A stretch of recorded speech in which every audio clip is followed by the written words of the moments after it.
Hello friends, welcome to our channel इतिहास हमारी नजर से। हिंदू धर्म का इतिहास बहुत प्राचीन है। हिंदू धर्म के इस चैनल में हम आपको बताएंगे कि आखिर में हिंदू धर्म का क्रमशः इतिहास क्या है। ऐसे ही आज की हमारी वीडियो का विषय है अनुशासन का अर्थ है नियम के अंतर्गत चलना। अब प्रश्न है कि नियम क्या है।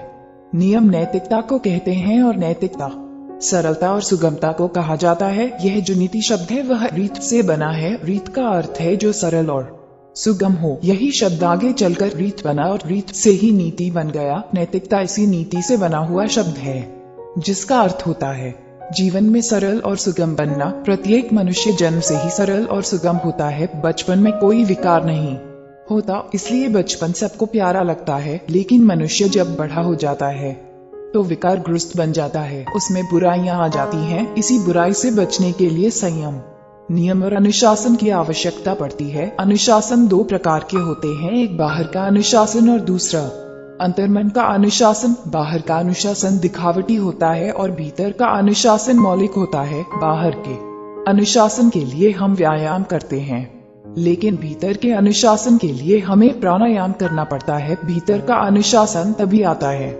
जब मन में उठ रहे काम और क्रोध के वेग को प्राणायाम से नियंत्रित किया जाए। अंतर्मन के अनुशासन के लिए प्राणायाम के सिवा और कोई रास्ता नहीं है। ऐसा इसलिए क्योंकि अंतर्मन की क्रिया को बाहर से नियंत्रित नहीं किया जा सकता है। जीवन में अनुशासन आए यह अच्छी बात है, लेकिन अनुशासन भीतर का हो।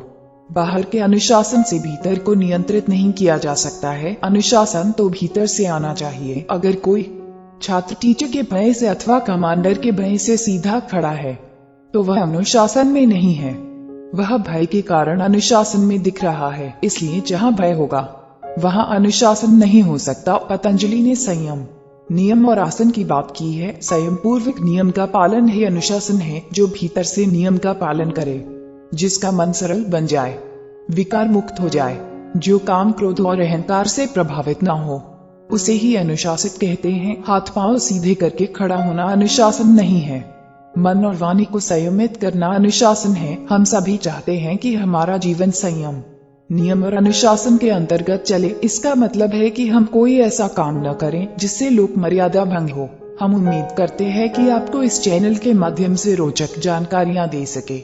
आप अपने सुझाव हमें कमेंट में भेजिए, और अगर आप किसी कहानी या तथ्य के बारे में जानकारी चाहते हैं तो वो भी हमें कमेंट बॉक्स में भेजिए, और हमारे चैनल को सब्सक्राइब करें। धन्यवाद।